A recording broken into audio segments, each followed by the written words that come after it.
Little dance party, people. Let's get in the mood.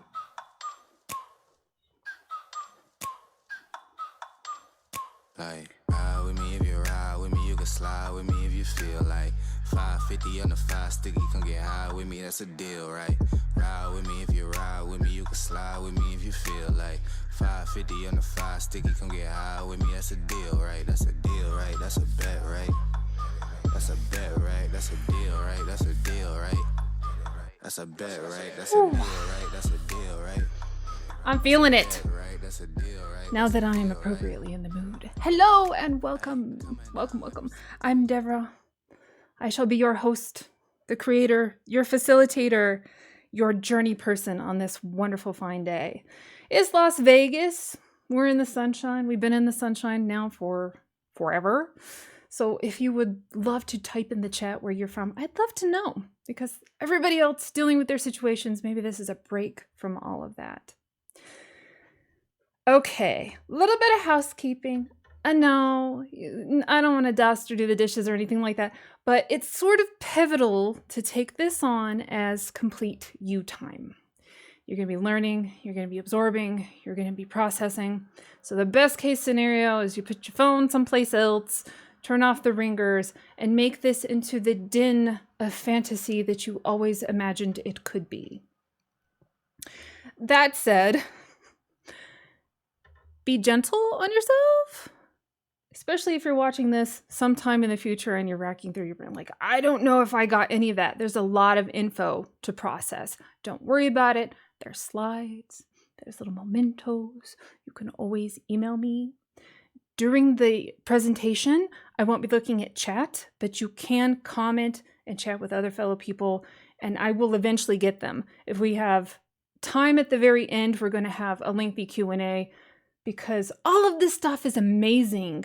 But if you can't implement it in your real life, what good does it do you? Right? Okay.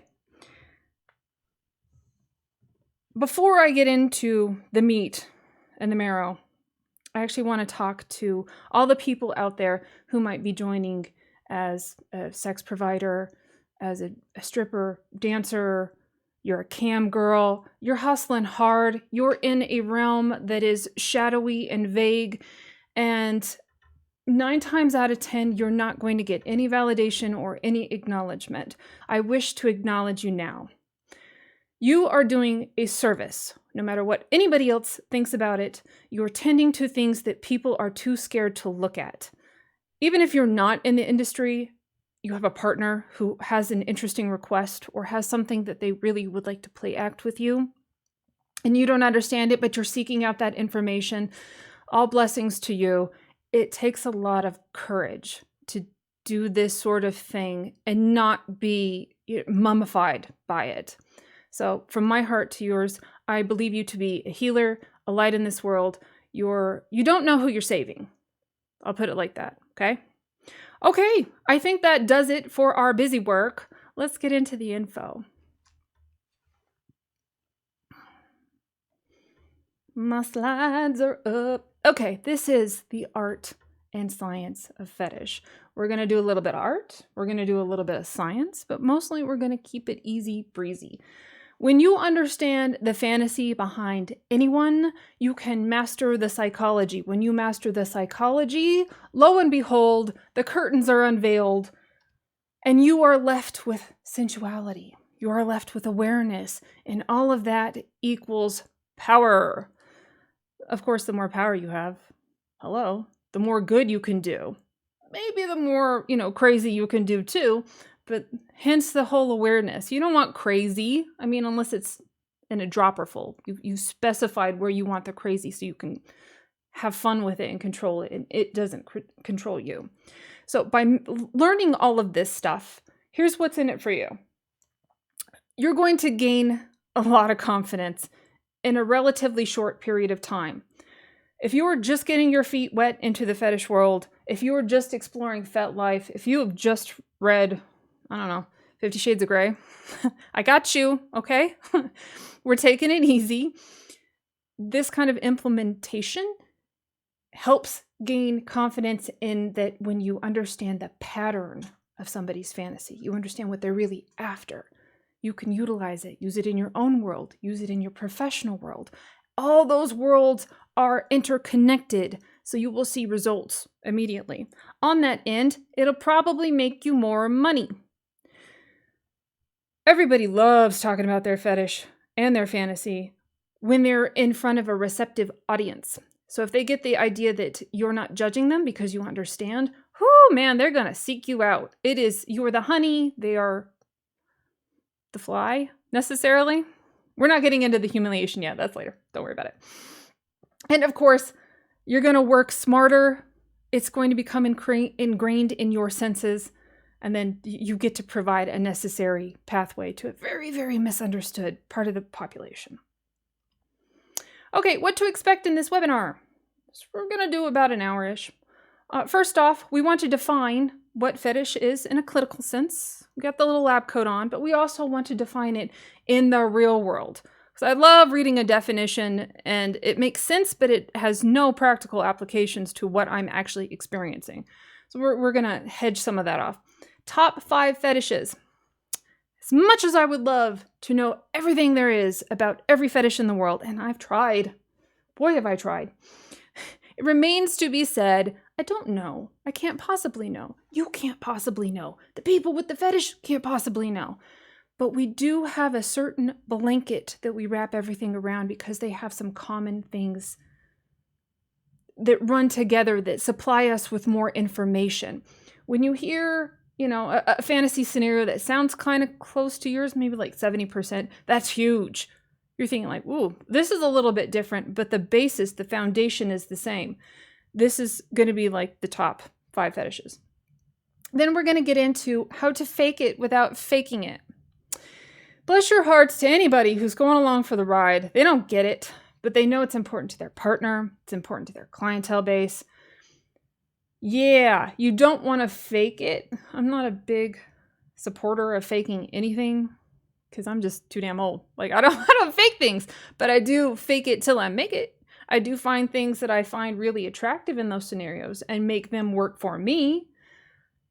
So much of my time is consumed with thinking about certain things. So on an unconscious level, I'm very much tapping into my resources that I've already discovered and wanted to reveal themselves to me through all sorts of things. And that's where we get into the troubleshooting and, of course, the Q&A. Once again, doesn't matter unless you can use it for a practical purpose.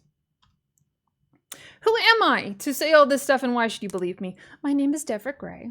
Hi. I've been in the industry for over 12 years, probably longer considering that I was thinking about power exchange, power play when I was 12, right? And sitting my butt on a pew in church because I was bored.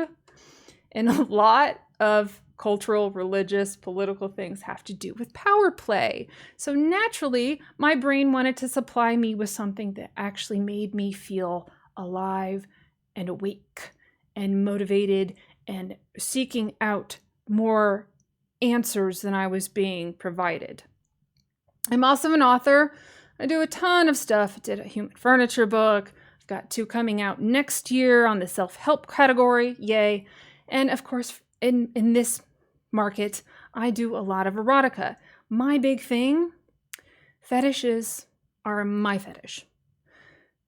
I've gone through so many, I can't even tell you. Like I've made a list and checked it twice, sometimes multiple times, to figure out what was my secret button. We're going to talk about secret buttons, magical buttons. I like the magic buttons. But a part of that is putting all of that knowledge and all of that work and thinking like, oh, geez, I don't have to pick just one. When I understand the emotional needs below the surface of everything, I can play in anything and make it work and have those needs fulfilled. Of course, I'm also the creator and host of Dear Sweet and Low. That's a YouTube channel. If you're here, you probably know that. Okay, jumping into the terminology. What is a fetish?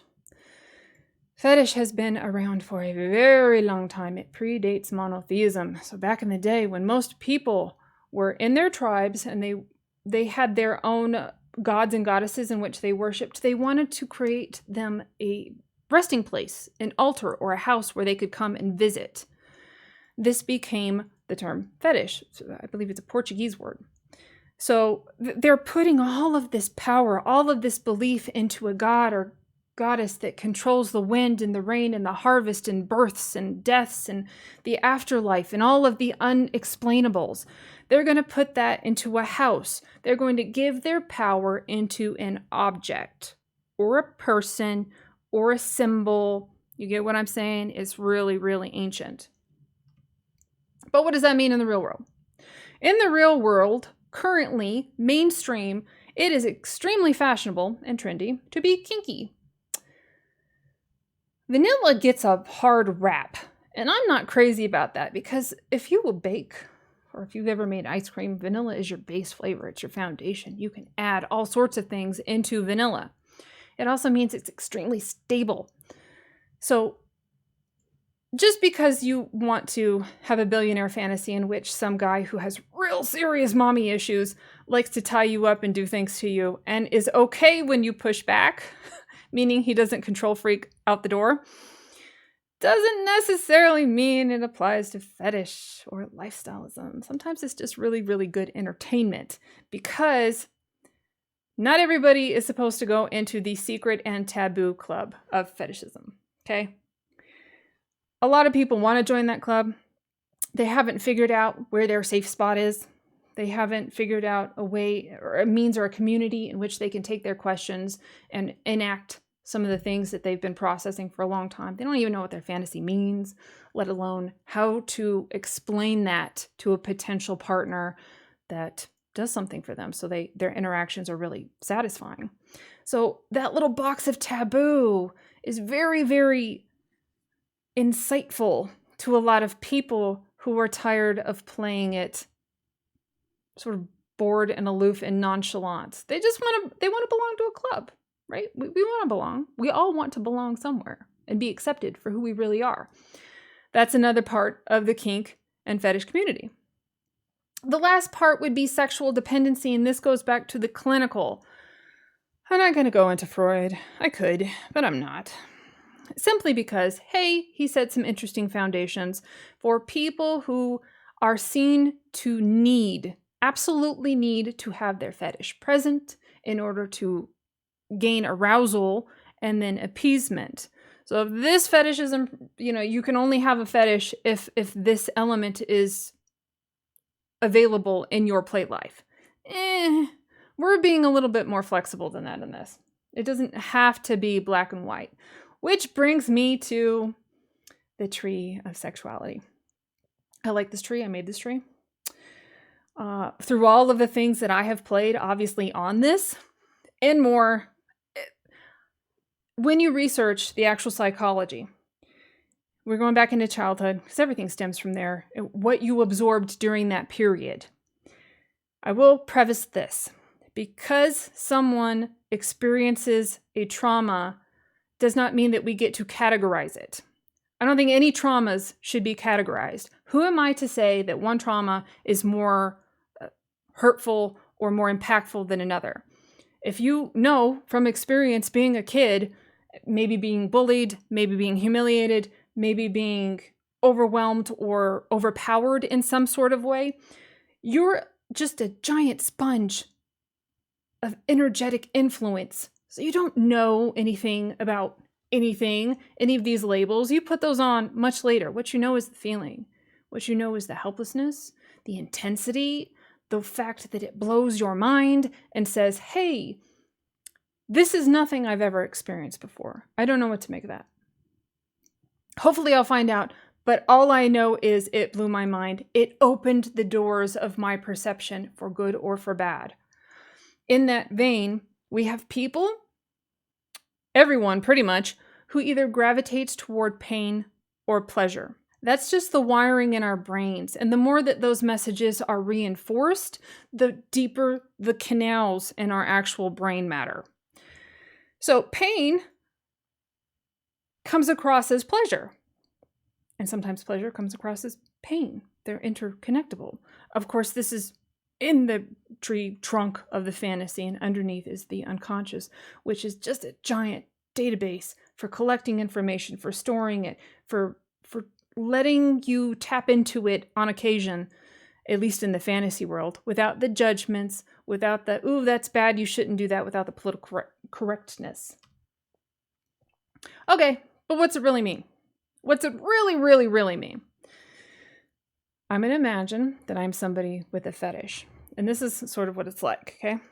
Everybody has basically been to an art museum. They like fine art. They want to, you're supposed to. I think going to an art museum is a perfect example of this because you have a variety of different styles, different techniques, different expressions. So you're wandering through the halls and you like a lot of it. You're gravitating towards certain time periods, certain artistic techniques. Maybe you like sculpture more than you actually like the paintings. Maybe you love something that is filled with light. Maybe you love the abstracts. You're wandering around. Yeah, I'm enjoying it. I feel some certain impulses or emotions when it comes to certain ones, and you stop and you ponder. And then you move along through the halls. And then all of a sudden, bam, you see something. Or better yet, it sees you. It almost seems to stare right into your soul. It is saying things. It is showing you things. You're getting such a physical reaction. It swamps your senses completely, and you can't help but have all of your attention fixated on that one piece of art that's telling you so much. Now, you can still appreciate all the other pieces of art, but you will come back to this one art piece that seems to capture a part of your soul. You will gravitate toward it naturally. You will ask it questions. You will naturally want to explore it and gaze upon it. And a part of you will most definitely worship it. That is what it's like to have a fetish or a predominant fantasy. A fantasy that's been with you all of your life, probably started really, really early, maybe between 4 and 8 years old, up until 12. Those are the very impressionable bits, and continues to go with you. Everything wrapped into that piece of art. We have the distraction, we have excitement, we have coping mechanisms, we have ultimately power exchange. This is a big one. We're going to get into this. And of course, it is a form of communication. It's answering questions we haven't learned how to ask. Yay, the top 5 fetishes. Okay, so little disclaimer here. This is a rough analogy of what's really going on in the world. Because the mind creates the playground, we're not really sure which category is going to fit into what. So on a rough estimate, we have voyeurism, femdom, BDSM, breath and blood control, scene play, humiliation, and degradation. These are the 5 that we're going to tackle today. Voyeurism. For all my cam people out there, I got you. Voyeurism in the psychology world. This is the safest kink to ever dabble in. You don't have to do much. You don't have any skin in the game. You basically aren't assigning yourself the role of cheater because all you're doing is watching, right? You don't really have to interact that much, but you're getting the benefits of what those people are doing in front of you. And then the more you progress, say you find somebody that you like, the physiology starts showing up. Your heartbeat is racing. You lean forward. Your mouth gets wet. Your pupils get dilated. All of the classic symptoms of being infatuation and desire with something that your mind wants to see. Of course, that triggers other responses, mostly dopamine, which is the desire drug, not the satisfaction drug. We'll get to that later. But you want what you're seeing. All that dopamine, and you're getting a fix of it, and it feels really good. And finally, there's something I can put my attention to. There's something that I can use as a distraction from what other things are bugging me in my normal life, like the fact that I maybe don't know how to talk to the opposite sex. Maybe it's been a while since I had a really good relationship or somebody that I could call a friend when it comes to having a partner, an actual partner. And of course, that relates to all genders. I got to mention that because I have to. I'm not talking gender specific right now. It is masculine, feminine energy. You can play them all, which is sort of the point of voyeurism. The fantasy here is the fact that you get to have a God complex. You get to be the person who is in charge. You get to be the submissive. You get to be the crowd. You get to be the room. You get to be the object that somebody is putting their attention into. You have all the power.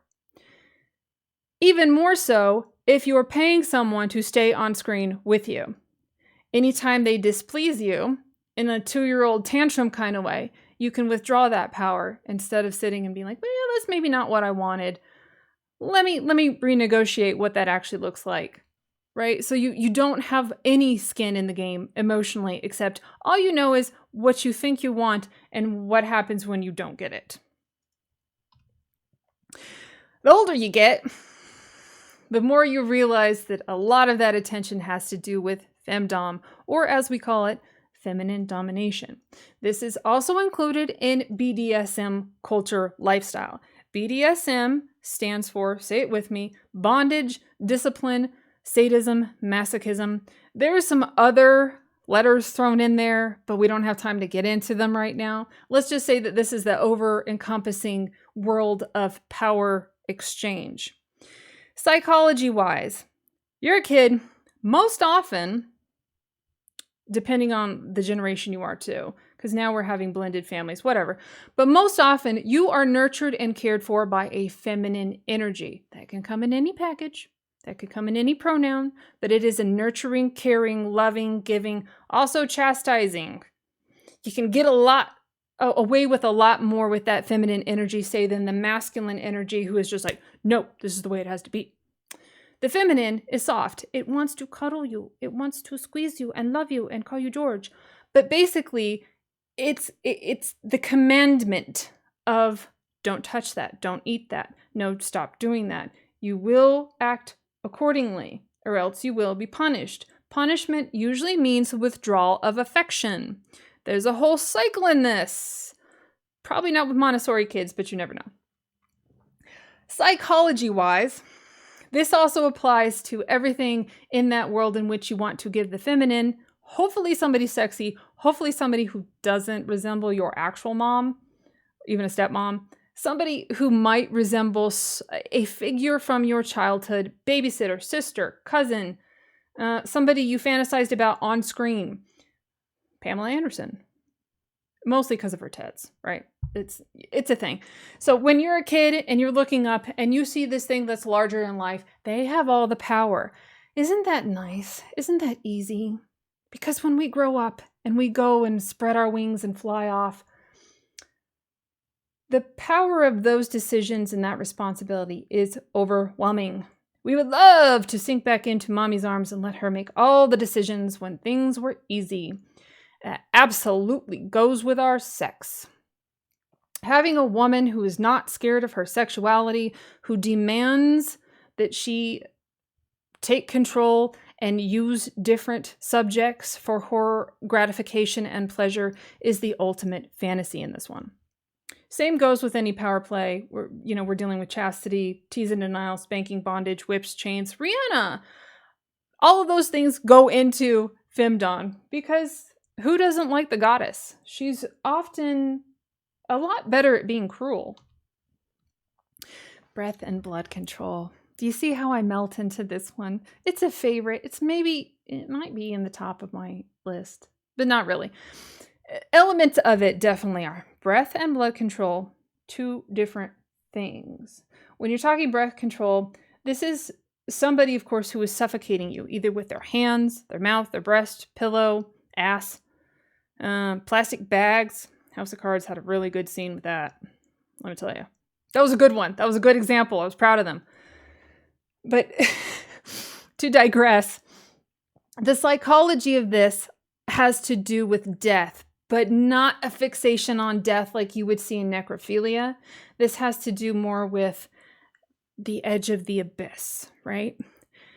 Death is the unknown. What happens to us? Transitioning into death. We hear near-death experiences. We really want to have some kind of comfort zone, some kind of safety blanket. Will it be terrible? Will I vanish into nothingness? Our mind wants to play out the scenario, give us some kind of hey, heads up. It ain't gonna suck. Maybe it will. Who knows? So in playing with this, we're asking somebody to take the ultimate power. Fantasy-wise, it's an amazing thing to give somebody your power and basically trust them enough not to kill you. Physiologically speaking, breath and blood control have to do with skating on the edge of unconsciousness. What happens when we're doing that? If we're closing off the breath, if we're closing off the blood, there's different ways in which to do it. Asphyxiation drives your adrenaline way up, because it is a fight, flight, freeze situation. Endocrine system is freaking out instead of being relaxed and whatnot. So at the pivotal point in which you are being knocked unconscious, hopefully your person knows that and lets go. And then you are hit with this surge of blood, fresh blood to the brain that gives you an incredible kind of high. That in itself can be very elusive and demanding. Fantasy-wise, I want you to think about this in terms of the people who think a lot. I mean, they really, really like to think, and sometimes they can't shut that mechanism off in their brain.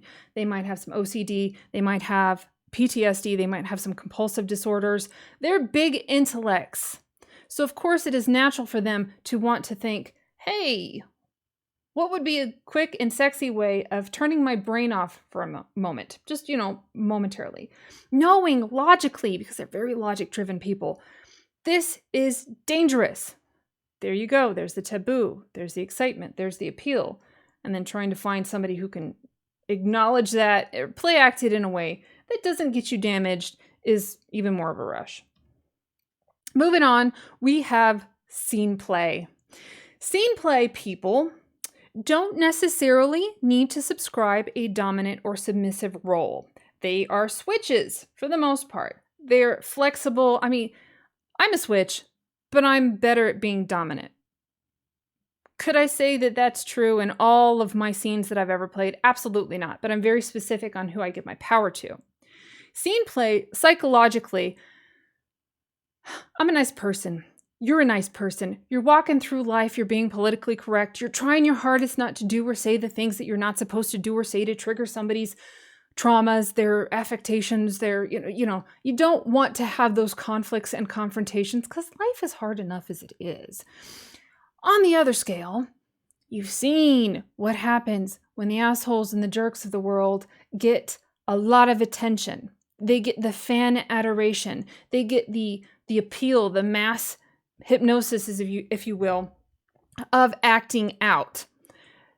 It's sort of the nice guy comes last scenario, and that you can go into a scene, you can script it out with somebody, you can ask them to be submissive or dominant or whatever role play in a cosplay sense.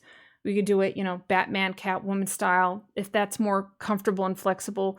Like, the more that you put on the disguise of who you want to pretend to be, your alter ego self, the better in role and character that you get. And awesome, you get to experience for a couple hours what it's like to be that asshole, jerk, bitch, all of the expletives that come with the people that we really don't want to be in life.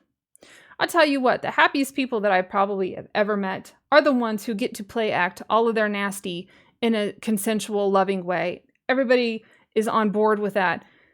They get out their aggression because, they come back to their life and they're really, really good. I find that the nicer they are, the meaner they are in their fantasies, which is sort of awesome. It's that balance. It's the dichotomy, duality of light and dark. It doesn't have to be one way or the other all the time. That's a lot for somebody to get into. Also in this world, we have master-slave, wrestling, warriors. Age play is a big one. I dig age play. You can go to past life regressions in age play. You get to experience absolute vulnerability. And if it's been a minute since you felt that, it's amazing to step into those shoes as long as everybody understands what's going on in a consensual way. We can get to that. Number 5, the one we all love to hate, is humiliation degradation. So, stretch out for a second. because this one is tricky. I find it exceedingly tricky, probably because I am a giver and I am a nice person. I want people to feel good. I want people to feel empowered. So when a generally nice person comes to me and says, hey, I want you to treat me like absolute garbage. I want you to strip me emotionally bare and then step on my skull. It takes me a minute to process that in all the ways in which I can be creative and vindictive almost, and taking it to a point where I'm doing it for them, not against them. I'm not reacting. I'm not being reactive to something that they're saying or doing, and then I'm taking out my anger on them, even though the play almost acts like a triggering vessel.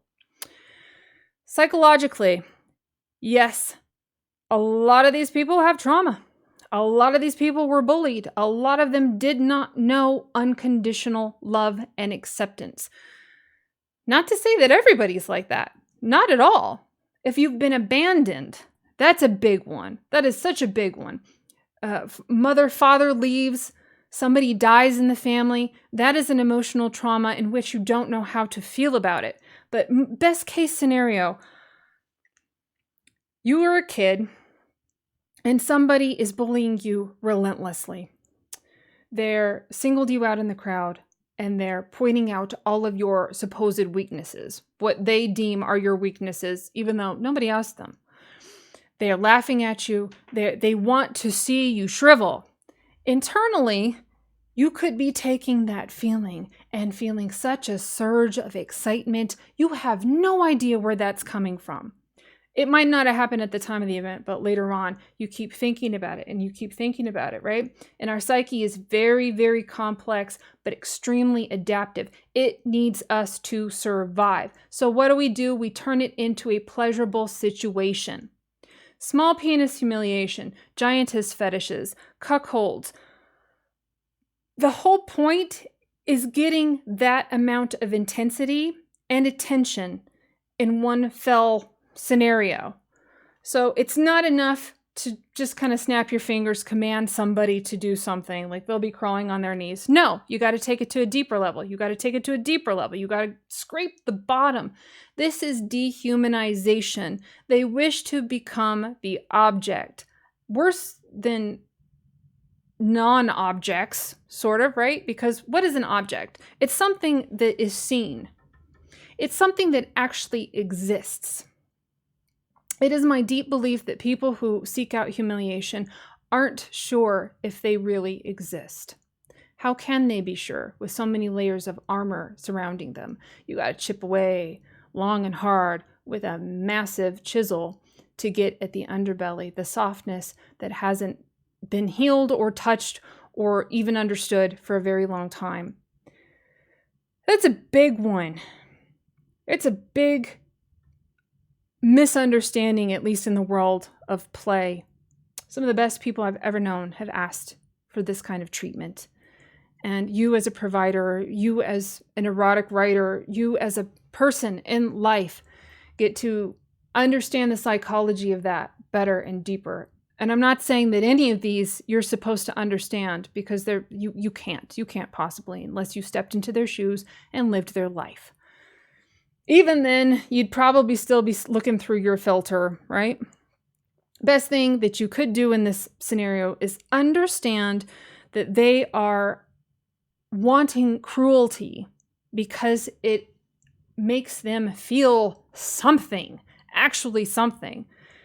Total disclaimer here. Also, these people could be suffering from PTSD. They could have brain trauma. They could have chronic pain trauma. They could be addicted to a long line of prescription medication. There's a lot of ands, ifs, or buts in why somebody asks to be made to feel a certain way.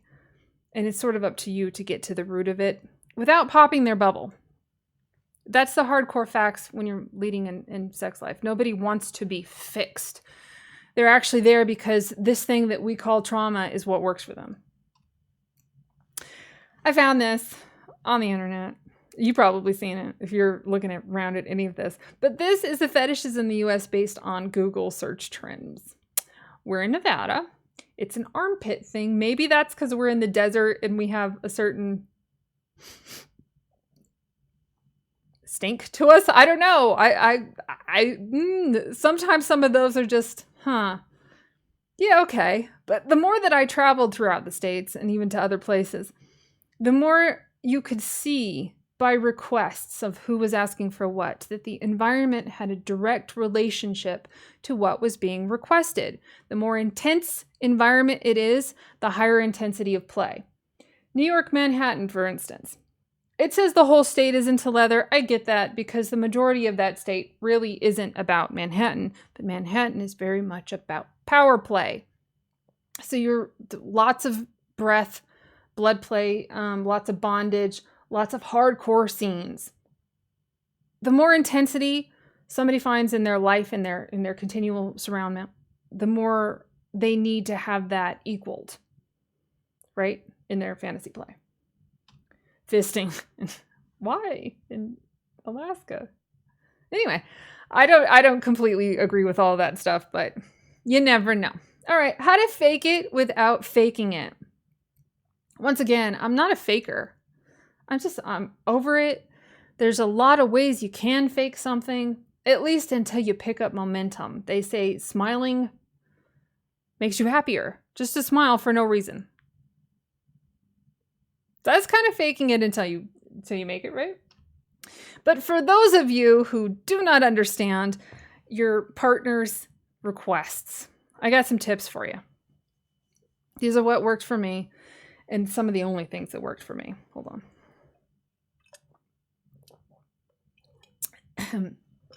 Start with a fantasy.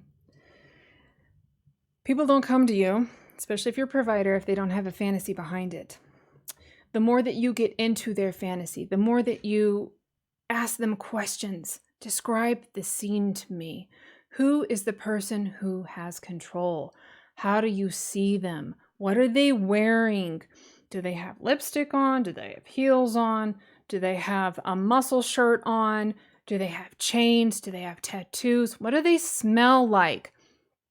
I kid you not, half of the work is in the fantasy, but half of the reward is within you understanding and receiving that fantasy and getting them to a place of, oh yeah, this person actually cares about what I'm fantasizing about.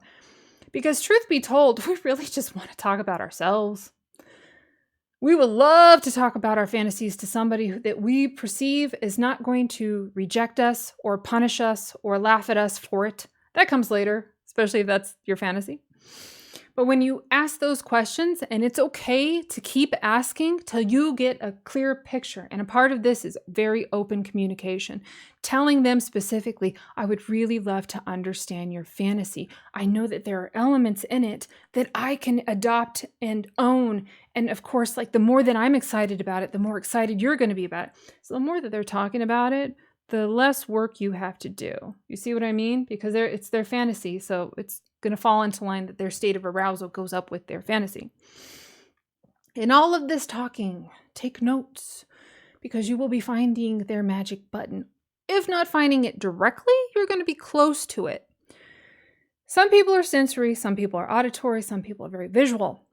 The things that they repeat the most often, those are the buttons. The secret sauce lives in the things that they repeat. So keep asking those questions and just keep your ear open for the repetition. That being said, you get to enjoy the ride. If you have any shame or any kind of like, I don't know if I want to get into this, your partner is going to know that, they're going to feel that, they're going to resonate with that. So you get to find something in that scenario that makes you feel good, that gets you excited. It doesn't have to be the person. I've had plenty of experiences where I didn't necessarily like the person, but I liked the scene. There were elements of that fantasy that I could step into and own. Which leads me to say there is something to like about everyone. I'm going to say that's 99.9% true of everyone. It might take some digging, And of course, you have the golden ticket if you find somebody that you automatically have chemistry with, that you can speak to on a friend level before jumping into play. But I really like to remember and remind myself in Mae West version, talk to the queen and the queen will answer. So when I'm talking to somebody, like I'm talking to the king or the queen in them, I really, really want to come from that place of the highest regard, because they in turn do that to me. They see that I'm showing respect. Before even the play starts, even when I'm specifically saying like, hold on, we're going to do some boundaries first. Here are my ground rules. And you can say it in a seductive enough way that it doesn't come across as crushing or like, oh, mean mommy's at it before we even start. No, relate to them as a person first. They're a job later, okay? They're a person first, as are you. And anybody who's not treating you like that, you might want to question that relationship. What if? Troubleshooting, because heaven knows over the years I have run into my fair share of what if this happens. Number one, I've asked somebody, well, what's your fantasy? Can you explain it to me? They will reply, I don't know, or I don't have a fantasy. I just know I like this. And that's not right. They have a fantasy. They're not comfortable sharing it with you, and that's okay. So my absolute number one tip for this one is to relate a fantasy of your own. Not your key fantasy, not your magic button. Nobody gets to have that except the true and trusted. But something that you've heard somebody's told you, and you were like, hey, that's neat. That's fascinating. That's intriguing. I can run with that. You can share that with them. And this is giving that permission to say, hey, I'm open. I want to be receptive to you as well. So let me get you going. You'll know pretty soon if your instincts are right on the fetish that you're choosing to describe to them. If they also like, hey, I like that. Hey, I don't like that. So by using somebody else's scenario, they can start having a conversation about what works for them. Okay, the scenario is too extreme. Lots of times. Especially when I was first starting out, like emailing people, hey, what's your fantasy? And they would send me back like an opus. And some of that stuff was really extreme. But I didn't pay attention to the fetish. I didn't pay attention to the activity. I paid attention to the emotion. What they were writing was asking me in a certain way, here, take my power in a safe space. Here are the actions you can use to take that power, but those are flexible.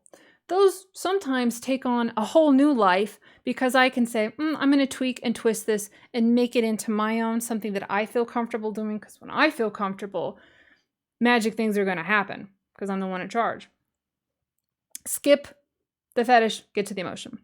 Okay, the last one, what if it keeps you awake? This is sort of preemptive, but also afterward, right? The hindsight is 20/20. You've done something, you've said something, you've played with somebody, and it lingers. The emotional weight of it feels very heavy on your shoulders, and you're not quite sure what to make of it. This is your wake-up call to start thinking about having healthy boundaries. It's also a wake-up call to say, hey, there's something in here. There's golden nuggets of information about me, about my psyche, that I get to tend to better understand myself so they can't affect me. It's kind of honest liberation in that way. But I will say this. If you feel triggered, if you feel just dirty all over after you've had that play scene, don't go back to that person. Not for a while. Not unless you've sought out a mentor or somebody else to be like, hey, what's your take on this? And you've gone through the steps with them. Okay, top tips, right? Taking a deep breath in, letting out whatever doesn't serve you. We're nothing but fun and energy and actually getting to the things that make this enjoyable, that keep you in the game long term. It's not the easiest thing to do, and it will take some time, but you get to define your fetish. And as we're using for this webinar, at least, your fetish is something you give power to. It's your symbol, it's your object, it's your fantasy, it's your persona, something that you have given power to that has control over you. When you get to define power play in a real way for yourself, it's so much easier to find in others. It's like, oh yeah, I do that. Oh yeah, I give away my power like that. Oh, I have fetishized that. I have made something that's uncomfortable into a gratifying and exciting experience because my mind is amazing. That shift in perspective, taking a potentially crumbling thought and giving it the chance to empower you, life changer. Next, read erotica. Please do some research that's not a how-to manual. Everybody has their own techniques. Everybody has their own tricks. What you can't fake is the emotion. What you can't fake is the genuine excitement. Erotica writers have been through some stuff, the best ones, right? And we're talking about Anne Rice's Claiming of Sleeping Beauty, The Story of O, George Batiste. I think that's The Story of the Eye. I think that one's, yeah, that one's interesting. Lolita, I would also put in that category. A lot of classical writers dipped their feet into sexuality because it's a part of the human condition.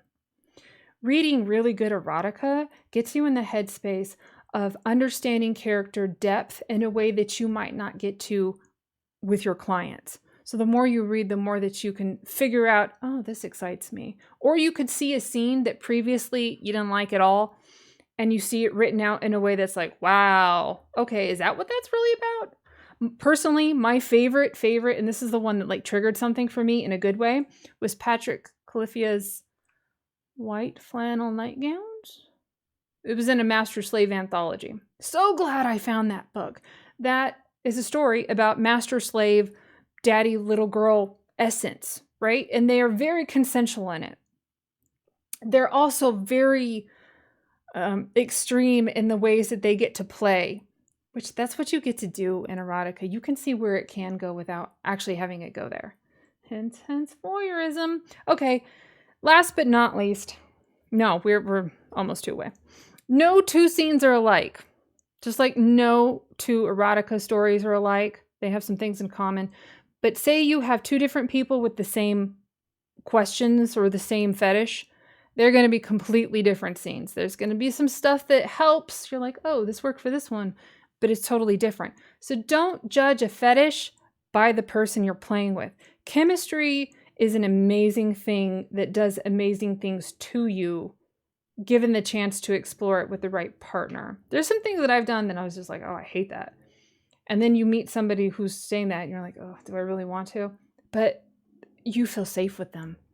You feel safe. You can talk to them. You can question certain things about them. And it just unfolds in a very, very different way. Last one, and we'll get to the Q&A. Try everything but take breaks.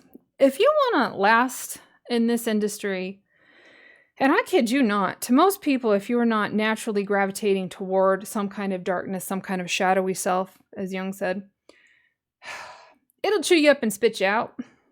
If you don't have the bandwidth to want to get deep on a somewhat regular basis, you don't have to with everybody because it's come and go. It's easy with the flow.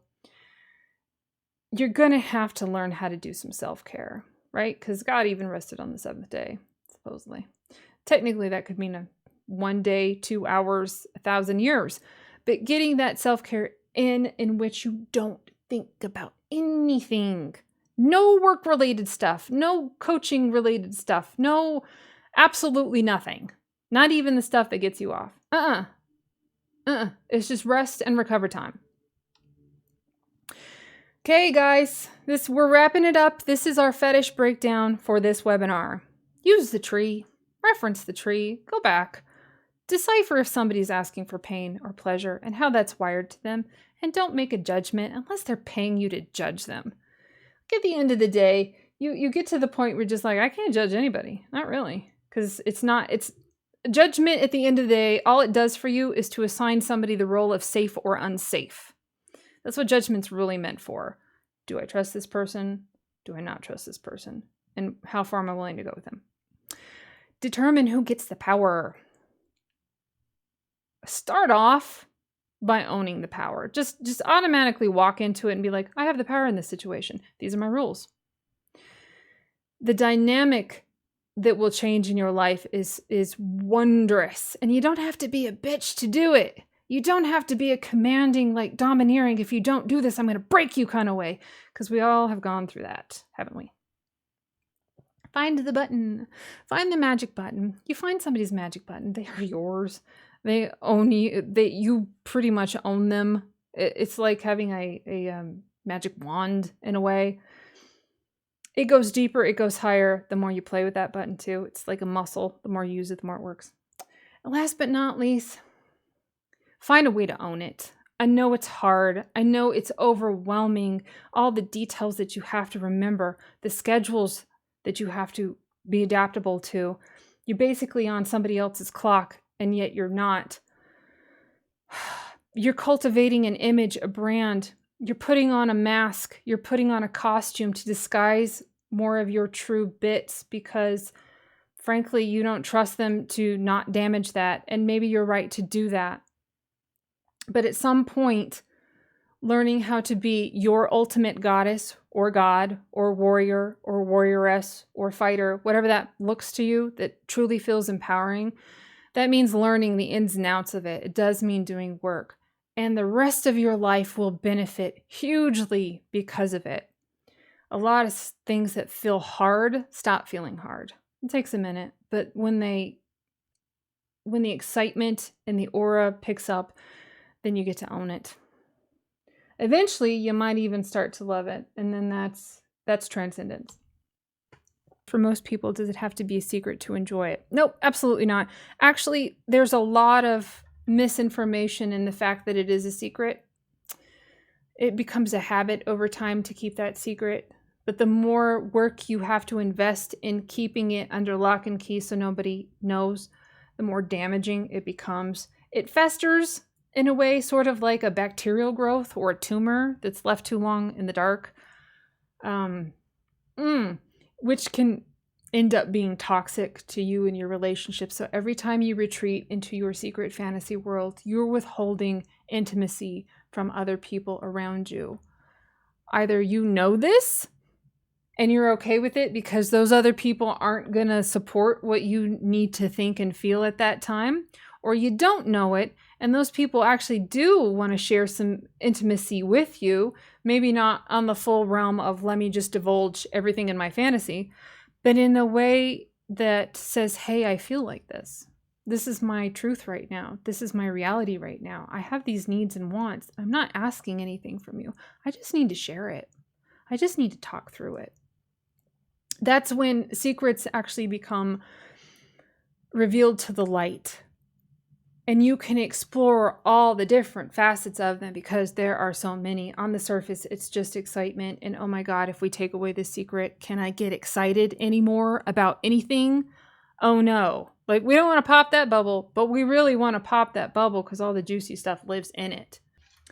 Of course, I totally want to say thank you. If you took your time in this day to pop in and say hi, to sign up, to register for somebody that you probably haven't heard of before. You were just like, hey, maybe I want to know that. My heartfelt thanks to you. And of course, my heartfelt thanks to our supporters and the people who have donated to us in the past. But if you have it in you, if you can, we have a donate page and button on deborahgray.com. Buy me a coffee. I appreciate it. I drink a lot of coffee.